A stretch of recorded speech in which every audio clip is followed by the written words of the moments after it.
Hello বন্ধুরা, কেমন আছো তোমরা সবাই? আশা করি অনেক অনেক ভালোই আছো। আর তোমাদের ভালোবাসায় আমিও অনেক ভালো আছি, কারণ তোমরা আমাকে যে পরিমাণে ভালোবাসা দিয়েছো এবং সাপোর্ট দিয়েছো তা আমি কোনোদিন ভুলতে পারবো না। তাই তোমাদেরকে মজা দেওয়ার জন্য আবারও একটি নতুন গল্প নিয়ে হাজির হলাম। গল্পটি শোনার মতো, আশা করি তোমাদের দাঁড়িয়ে যাবে এবং তোমরা হাতের কাজ করতে সবাই হেডফোন নিয়ে বসে যাও। যদি আমার গল্প শুনে মজা পাও তাহলে অবশ্যই আমার চ্যানেলটি সাবস্ক্রাইব করবে। তো চলো বন্ধুরা, আমরা কথা না বাড়িয়ে আসল গল্পে চলে যাই। 10 বছর ধরে বিবাহিত হওয়ার পরেও আমার কোনো সন্তান ছিল না। আমার স্বামী যখন অন্য শহরে যেতেন তখন আমার স্বামীর বড় ভাই বলতো, বৌদি, এটা একটা অন্যরকম লাড্ডু। 7 দিন ধরে এটি খেলে দাদা আসার সাথে সাথেই তুমি মা হয়ে যাবে। আমি সেই লাড্ডুগুলি খেয়ে নিয়েছিলাম এবং আমার একটি সন্তান হয়েছে। সন্তানটি এই পৃথিবীতে আসার সময় আমার স্বামীর বড় ভাই আওয়াজ করে বলেছিল যে এই শিশুটি তার। আর যখন টেস্ট করা হয় তখন যেন আমার পায়ের তলা থেকে মাটি বেরিয়ে আসে, কারণ ওই শিশুটি আমার আসলে কি নাম। আমি অনেক সুন্দরী ছিলাম এবং আমি এমন একটি বাড়িতে বিয়ে করেছিলাম যেখানে শুধু আমার স্বামী এবং আমার স্বামীর বড় ভাই থাকত। আমার শ্বশুর বাইরের একটি শহরে ছিলেন। এরা অনেক ধনী ছিল। আমার শাশুড়িও ছিল না। আগে আমি অনেক খুশি ছিলাম যে এই বাড়িতে কোনো শাশুড়ি নেই, আমার স্বামীর কোনো বোন নেই। কিন্তু আমি বুঝতে পেরেছিলাম যে এইখানে বসবাস করা অনেক কঠিন, কারণ এই বাড়িটা ছিল শুধুই ছেলেদের ঘর। আর আমি তাই কাউকে মনের কোনো কথাই বলতে পারতাম না। আমার স্বামীও অনেক সিরিয়াস ছিল। আমার বাবা মাও আমাকে বিয়ে দেওয়ার পরে এই দেশ ছেড়ে চলে গেল, কারণ তারা এখানে এসেছিল শুধুমাত্র আমাকে বিয়ে দেওয়ার জন্য। আমরা আগে বিদেশে থাকতাম। আমার বাবা মা চেয়েছিল আমি পাকিস্তানে থাকি, যাতে আমি এখানকার মাটির কাছাকাছি থাকতে পারি। আমি গরিব তো হয়েই গিয়েছিলাম, কিন্তু অনেক চিন্তিত ছিলাম। এই সমস্যার কারণে তখনও পর্যন্ত আমার সন্তান হয়নি। ডাক্তাররা বলতো, আপনার শরীরে ভিটামিনের অভাব, কারণ আপনি দুঃখী থাকেন সব সময়। আপনার পরিবেশ পরিবর্তন করুন, কোথাও থেকে ঘুরে আসুন, এমন কাজ করুন যা আপনাকে খুশি করবে। কিন্তু আমার স্বামী এমন একটা কাজ করত যে একদিনের জন্য সে ছুটি নিতে পারত না। আর যে আমার সাথে কথা বলতো সে আর কেউ না, সে ছিল আমার স্বামীর বড় ভাই। আমারই বয়সী ছিল, আর সে দেখতে অনেক সুন্দর ছিল। আমার স্বামীর তুলনায় সে একজন ভালো মানুষও ছিল। হাসি মজা করত, কিন্তু তার একটা নিজস্ব পৃথিবী ছিল, যেখানে সে আমার জন্য সময় দিতে পারত না। সে ইউনিভার্সিটিতে চলে যেত, সেখানে বন্ধুদের সময় দিত কিংবা ফোন নিয়ে ব্যস্ত থাকত। আমি ভাবতাম কখনোই সে ফ্রি হয়ে এসে আমার সাথে কথা বলবে, তাহলে আমার সময় ভালোই পার হবে। অনেক ভালো কথা বলতো সে। তার নাম ছিল হামাদ।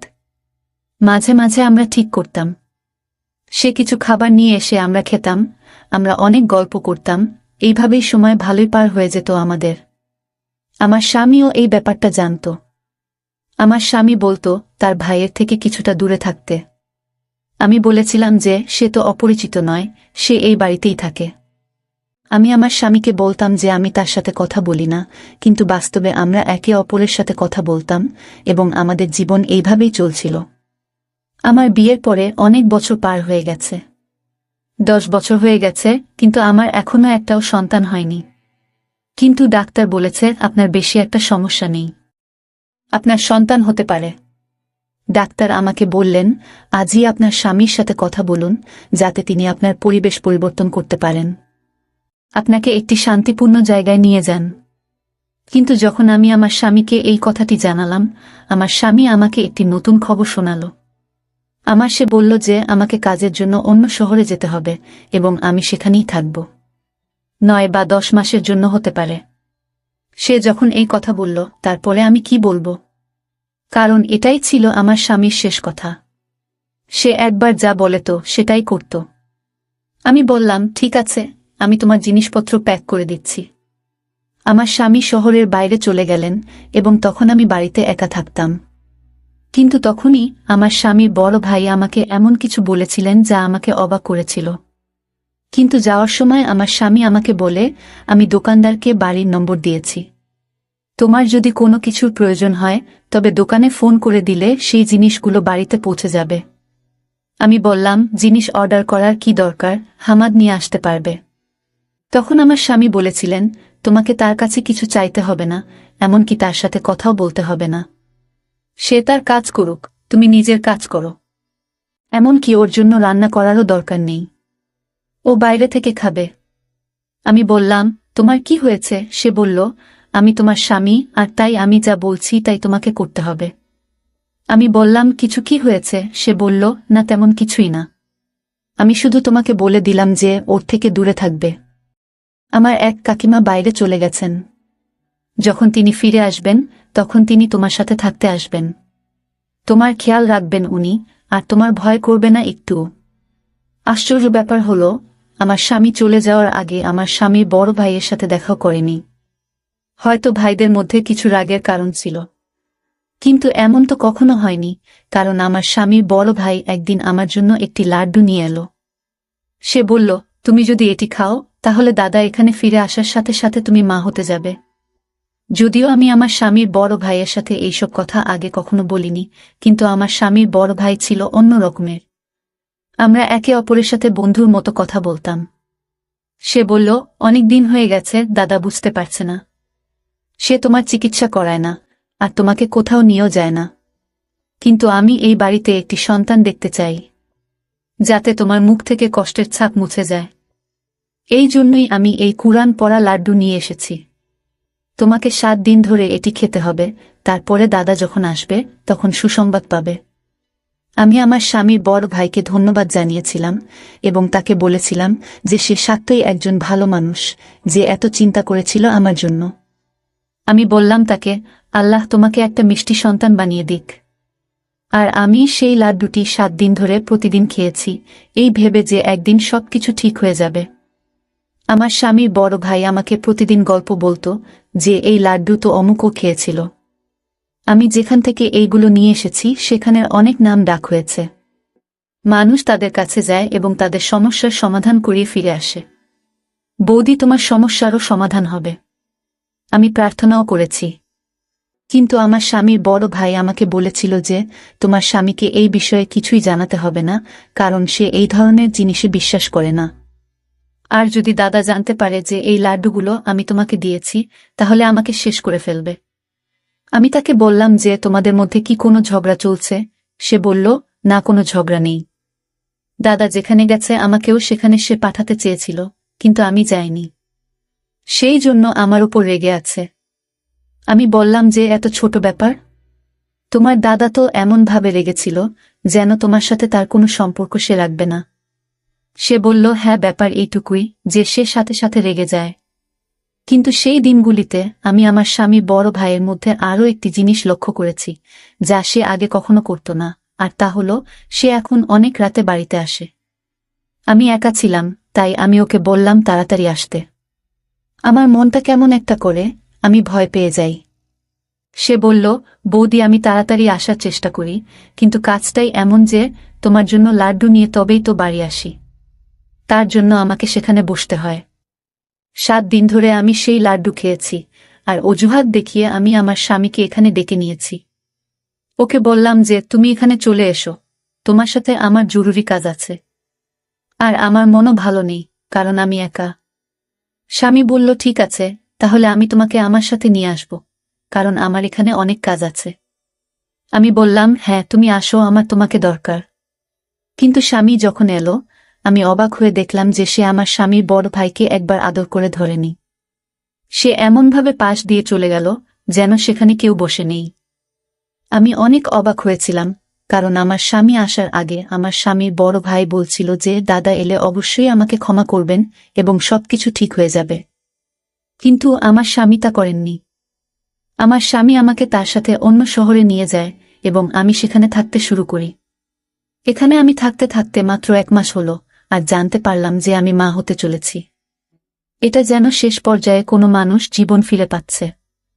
বিয়ের 10 বছর পরে এমন খবর পাওয়া ছোট কথা নয়। অনেক খুশি হলাম, কিন্তু আমার স্বামীর বড় ভাইয়ের দেওয়া লাড্ডুর কথাটা বলিনি। শুধু বললাম সন্তান না হওয়া পর্যন্ত আমরা একই বিছানায় থাকব। আমার স্বামীও অনেক খুশি। আমি যখন আমার স্বামীর বড় ভাইকে ফোন করলাম, তখন তার নাম্বার বন্ধ ছিল। আমি বাড়ির ফোন নাম্বারে কল করলে কাজের লোকটা ফোনটা তুলে বলল ছোট ভাই বাসায় নেই, আর ওর ফোনটা হারিয়ে গেছে। আমি আমার স্বামীর বড় ভাইকে এটা বলতে পারলাম না, কিন্তু ওর জন্য একটা মেসেজ অবশ্যই করে রাখলাম যে ও একসময় অন্তত দেখতে পাবে। আমার স্বামী বলল, তুমি কাকে মেসেজ করছো? আমি বললাম, আমার সন্তানের কাকাকে। আমার স্বামী বলল, কোনো দরকার নেই। আমি বললাম, এটা কেন বলছো? আমার স্বামী বলল যে সে ব্যবসায় অনেক ক্ষতি করেছে, তাই আমি তার সাথে সব সম্পর্ক শেষ করে দিয়েছি। তাকে তার জমির অংশ দেওয়া হয়েছে এবং এখন সে তার অংশে এখন থেকে বেঁচে থাকবে। তার সাথে আমাদের কোনো সম্পর্ক থাকবে না। আমি বলেছিলাম যে তোমার বাবা এই পৃথিবী ছেড়ে চলে যাওয়ার আগে তোমার মা বাবা তোমাকে তার দায়িত্ব দিয়েছিলেন, আর তুমি তাকে এই অবস্থাতে রেখে দিলে। তখন আমার স্বামী বলল, সে একজন প্রতারক, চোর, এবং আমি এমন মানুষের সাথে কোনো সম্পর্ক রাখতে চাই না। আমি অবশ্যই আমার স্বামীকে বলেছি যে সে অন্যায় করছে, কিন্তু আমার স্বামী বলেছেন যে আমার ক্ষেত্রে তোমার কোনো কথা বলার দরকার নেই। তুমি হলে বউ, তোমার কাজ হলো ঘর চালানো। আর হ্যাঁ, আল্লাহ তোমাকে সন্তান দিয়ে দিয়েছেন, এখন থেকে তোমার সন্তানের প্রতি মন দাও। আমি ঘরের ও ভাইয়ের ব্যাপারটা দেখব। সে আমার ভাই, তোমার ভাই নয়। যদি তোমার ভাই হতো তাহলে তুমি কথা বলতে পারতে। আমি বললাম যে সে আমার ভাইয়ের মতোই ছিল। আমি আমার স্বামীকে কি করে বলবো যে তার কারণেই আমরা সন্তানের সুখ পেতে চলেছিলাম? কিন্তু আমার স্বামীর বড় ভাই আমাকে এইসব বলতে নিষেধ করেছিলেন, তাই আমি চুপ করে রইলাম। সত্যি বলতে কি, তারপরে আমি আর সময় পাইনি আমার স্বামীর বড় ভাইকে ফোন করার বা তার সাথে কথা বলার। প্রথমত, আমার স্বামী এটা বারণ করত, এবং দ্বিতীয়ত, আমি আমার সন্তানকে কেনাকাটায় এবং খুশিতে এতটাই ব্যস্ত ছিলাম যে আমি কারো কথা ভাবিনি। তারপরে আল্লাহ আমাকে একটি সুন্দর ছোট ছেলে দিলেন। তাকে পেয়ে আমি অনেক খুশি হয়েছিলাম। আমি দিনরাত যেন তাকে নিয়ে ব্যস্ত থাকতাম। ছেলের যখন 2 মাস বয়স, তখন আমি আমার স্বামীকে বলেছিলাম যে এইবার আমরা বাড়ি ফিরে যাব, কারণ আমি এই ফ্ল্যাটে তোমাকে আর এই সন্তানকে নিয়ে আর থাকতে চাই না। এইবার আমাদের বাড়িতে থাকব। আমার স্বামী বলল যে বাড়িটা এখনো আমার, অবশ্যই আমরা সেখানে যাব, আর আমার ভাই এলে তাকে সেই বাড়িতে তার ভাগের যত টাকা হয় তত টাকা দিয়ে দেব। আমি বললাম, যা খুশি করো, কিন্তু এবার আমি ঘরে যাব। আসলে আমি আমার সন্তানকে তার প্রিয় কাকার সাথে দেখা করাতে চেয়েছিলাম, কিন্তু আমাদের বলা হয়েছিল যে বাড়ি বন্ধ আর আমার স্বামীর বড় ভাই নেই। কিন্তু বাড়ি ঢুকে মনে হলো যেন কেউ এখানে থাকছে, যেন এই বাড়িতে একজন মহিলা আছে, আর সেটা এই জন্য যে আমি জানতে পেরে গিয়েছিলাম যে বাড়ির সব কিছুই এক মহিলা ব্যবহার করত। যেন আমার সেরকমই মনে হলো, কিন্তু সেই মহিলা কে হতে পারে? আমি সেই দিকে আর মন দিলাম না। এরপর আমার স্বামীর বড় ভাই ওইখানে এলো। আমার স্বামী ও সেইখানে বসেছিল, কিন্তু তবুও আমি আমার মনটাকে ধরে রাখতে পারলাম না, আর আমার স্বামীর বড় ভাইকে বলে বসলাম যে দেখো তোমার ভাইপো। আমার স্বামীর বড় ভাই তখন বলল, না, এটা আমার ভাইপো না। ওর কথা শুনে আমি অবাক হয়ে গেলাম। আমার স্বামীও বলল, তুমি সন্তানকে ভালোবাসবে না? তুমি এত অহংকারী, এই বাড়ি থেকে বের হও।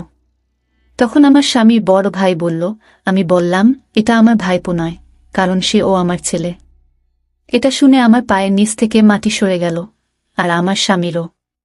সে বলল, কি রকম খারাপ কথা বলছো? কি খারাপ অভিযোগ করছো? আমার স্বামীর বড় ভাই বলল, আমি কাউকে দোষ দিচ্ছি না, এটা আমারই ছেলে, আমি প্রমাণ করতে পারবো। একথা শুনে আমার পায়ের নিচ থেকে মাটি সরে গেল। আমি তাকে বললাম, তুমি কিসব বলছো? আমি ইশারা ও করলাম যে তোমার কি হয়েছে? তুমি কি চাইছো? তোমার জন্য তো সন্তানটা এই পৃথিবীতে এসেছে, আর এখন তুমি তার জীবন নিয়ে কথা বলছো? আমার স্বামী বলল, কি বলছো তুমি? কি হয়েছিল? আমি যখন এখানে ছিলাম না তখন কি হয়েছিল? আমি আমার স্বামীকে সব খুলে বলেছিলাম। এমন কিছু হয়নি। আমি মাত্র 7 দিন তার আনা লাড্ডু খেয়েছি, তারপরেই আমাদের সন্তান এই পৃথিবীতে এসেছে। আমার স্বামীর বড় ভাইকে ধরে বলল, কি করেছ তুমি? এই লাড্ডুতে তুমি কি মিশিয়েছিলে? এতে তুমি জ্ঞান হারানোর কোনো ওষুধ মিশিয়ে দাওনি তো? আমার এখানে না থাকার সুযোগ নিয়ে কোনো এমন খারাপ কাজ করনি তো তুমি? আমার স্বামী অন্য রকম কথা বলছিল, কিন্তু আমি তো শুনে লজ্জায় শেষ হয়ে যাচ্ছিলাম প্রায়। যাকে আমি ভাইয়ের মতো ভেবেছিলাম, আমার ভাই হিসেবে দেখেছিলাম, সে যদি সত্যি আমার সাথে এমন কিছু করে থাকে, তাহলে তো আমার জীবনটাই নষ্ট হয়ে গেল। আমার মনটা যেন কেমন করছে। আমার স্বামীর বড় ভাই বলল, এটা আমার সন্তান, আমি ওকে চিরকাল তোমার কাছে থাকতে দেব না। সে বলল, তুমি পরীক্ষা করে নাও। কিন্তু আমরা নিশ্চিত ছিলাম যে শিশুটি আমাদের। পরীক্ষার কোনো প্রশ্নই ছিল না, আর যদি ডিএনএ টেস্ট করানো হয় তাহলে ফলাফল কি হবে? আমার স্বামী বলেছিল যে সে ডিএনএ পরীক্ষা করাবে। আমরা সবাই তখন হাসপাতালে পৌঁছলাম এবং সাথে সাথে পরীক্ষা করিয়ে নিলাম, কিন্তু রিপোর্ট পেতে 2 দিন সময় নিয়েছিল। শুধুমাত্র আমি জানতাম যে কিভাবে আমি 2 দিন পার করেছিলাম। আমার স্বামী আমাকে অদ্ভুতভাবে দেখতেন। আমাকে বারবার আমার স্বামী একই কথা জিজ্ঞেস করত, আমি যখন বাসায় ছিলাম না তখন কি হয়েছে? কোন ঘরে তুমি ঘুমাতে? কোন সময় ঘুম থেকে উঠতে? রাতে কি মনে হতো যে তুমি জ্ঞান হারিয়ে গেছ? আর তোমার কোনো জ্ঞান নেই? তুমি কি ঘুমের সময় ঘরের দরজা ভিতর থেকে তালা দিতে? আমি আমার স্বামীর প্রশ্নে বিরক্ত হলাম। আমি তাকে বললাম, আমি এমন কিছুই করিনি। কিন্তু ততক্ষণে রিপোর্ট হাতে এসেছে। যখন রিপোর্টের খাম খুলে ফলাফল দেখা গেল, রিপোর্টটি আমার স্বামীর হাত থেকে পড়ে যায়। কারণ রিপোর্ট অনুযায়ী এই শিশুটি আমার স্বামীর নয়, আমার স্বামীর বড় ভাইয়ের। আমি মাটিতে বসে পড়ে কাঁদতে থাকলাম। আমার স্বামী আমার দিক থেকে মুখ ঘুরিয়ে নিল। আমার স্বামীর বড় ভাই বলল, আমি তোমাদের সাথে কিছুই করিনি, তোমাদের আমি সব বলবো। ডাক্তার বৌদিকে বলেছিলেন, তোমার এত সমস্যা নেই, চিকিৎসা করা যায়, কিন্তু তোমার স্বামী কখনো তোমার চিকিৎসা করিয়ে দেয়নি। তাই আমি তোমাদের জীবনে সুখ দিতে চাই। বৌদি, তোমার চিকিৎসা করাতে চেয়েছিলাম, কিন্তু আমি একটা মেয়ের ভালোবাসায় পড়েছিলাম, তাকে বিয়ে করেছিলাম। তাই টাকা চুরি করেছিলাম। কারণ সে অনেক অসুস্থ ছিল, কিন্তু তারপরেও সে আমাদের সন্তানকে এই পৃথিবীতে নিয়ে আসতে চেয়েছিল। আমার সাথে দাদার ঝগড়া হলো, আর এই কারণে দাদা আমার থেকে সবকিছু কেড়ে নিল। সেই মেয়েটিও, যাকে ভালোবাসতাম, সেও এই পৃথিবীতে বেঁচে থাকেনি। কিন্তু আমাদের সন্তান এই পৃথিবীতে এলো। এবং সেদিনই জানতে পারলাম, বৌদি, তুমি একটি মৃত সন্তানের জন্ম দিয়েছিলে, তোমার সন্তান এই পৃথিবীতে আসার আগেই মৃত্যুবরণ করেছে। লাড্ডু জিনিসটা ছিল একটা অজুহাত। তোমাকে ওই লাড্ডুতে ওষুধ মেশায় দিতাম। ওই ওষুধটা অনেক স্পেশাল ছিল, আর অনেক দূর থেকে আনা হয়েছিল।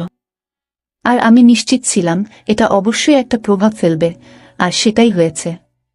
তুমি এটাকে ভাগ্য বলো বা যাই বলো। তুমি সন্তান তো পেয়েছিলে, কিন্তু তোমার সন্তান ছিল অনেক দুর্বল। পৃথিবীতে আসার সাথে সাথেই সে এই পৃথিবী ছেড়ে চলে গেল। আমি ওই মতো শিশুটির জায়গায় আমার সন্তানকে রাখলাম, কারণ আমি তোমার ভালো চেয়েছিলাম। আমি এই উপকারটা শুধু তোমার জন্য করছিলাম বৌদি, তোমার স্বামীর জন্য নয়।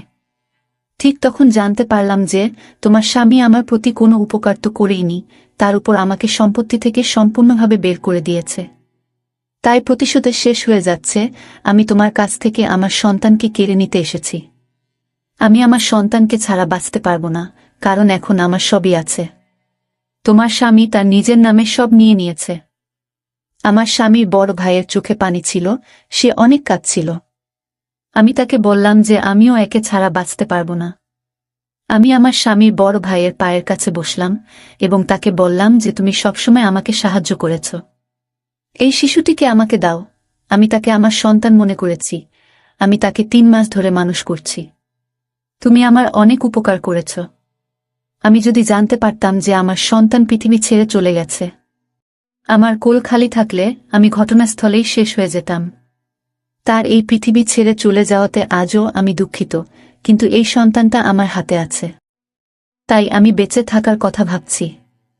আমি আমার স্বামীকে বললাম, তুমি কেন এমন করলে? তাকে ক্ষমা করে দাও। সে যা করেছে ভালোবাসার জন্য করেছে। তুমি সবসময় তোমার কাজে ব্যস্ত ছিলে। তুমি কখনো আমার দিকে তাকাওনি, আমার চিকিৎসাও করাওনি। তোমার ভাই আমার সাথে সবসময় ভালোই করেছে, কিন্তু সে তো চাইলে আমার সাথে খারাপও করতে পারত। তুমি যা আশা করছিলে, কিন্তু তবুও সে আমার সম্মান রক্ষা করেছে। আমার জন্যই সে এইসব করেছে। এমনকি আমাকে তার সন্তানও দিয়েছে। আমার স্বামী বলেছিল, তুমি তোমার সন্তান আমাদের দিয়েছ, তাহলে আমি কেন তোমাকে অধিকার দিতে পারবো না? তুমি যা চাও আমি তোমাকে দেব, কিন্তু আমার একটা শর্ত আছে। আমার এবং আমার স্বামীর বড় ভাইয়ের মুখ লাল হয়ে গেল। আমার স্বামী আবার এমন কথা বলছেন। আমরা অবাক হয়ে গেলাম। তিনি বললেন, শর্ত হলো তোমাকে সারা জীবন আমাদের সাথে থাকতে হবে, যাতে তুমি তোমার সন্তানের সাথে থাকতে পারো আর আমি আমার ভাইয়ের সাথে। আমাদের চোখে পানি এসে গেল। আমরা কাঁদতে থাকলাম। সন্তানটাকে আমার স্বামীর বড় ভাইয়ের দিকে এগিয়ে দিয়ে বলল, এখন থেকে বৌদি এই সন্তানের মা, তুমি আর আমি তার কাকা। সে যেন কখনই না জানে যে আমি তার বাবা, তার মা এই পৃথিবীতে নেই। আমি তাকে ধন্যবাদ জানালাম এবং সেই শিশুটিকে ধরলাম যে সে আমার নিজের সন্তান। 4 বছর হয়ে গেছে। আমার ছেলে 4 বছর বয়সী, অনেক খুশি। সে আমার স্বামীকে বাবা ডাকে এবং আমার স্বামীর বড় ভাইকে কাকা বলে। সৃষ্টিকর্তা আমাকে আবার আশা দিয়েছেন।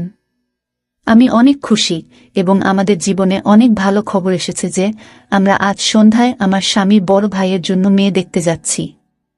সে বলেছে যে সে যে কোনো মেয়েকে বিয়ে করতে রাজি। আমি চাই সে নতুন করে তার জীবন শুরু করুক। আমরা একটি বাড়িতে থাকি এবং সম্পত্তি আমাদের সকলের। এটি ছিল আমাদের আজকের গল্প। বন্ধুরা, আজকের ভিডিওটা এখানেই শেষ করলাম। অনেক কষ্ট করে ভিডিওটি আপনাদের জন্য বানিয়েছি। যদি ভিডিওটি আপনাদের ভালো লেগে থাকে তাহলে একটা লাইক করবেন এবং চ্যানেলটি অবশ্যই সাবস্ক্রাইব করবেন। এই আশা ব্যক্ত রেখে আপনাদের কাছ থেকে বিদায় নিচ্ছি আমি। দেখা হবে আগামীকালের নতুন কোনো ভিডিওতে। সে পর্যন্ত সবাই ভালো থাকুন, সুস্থ থাকুন। ধন্যবাদ।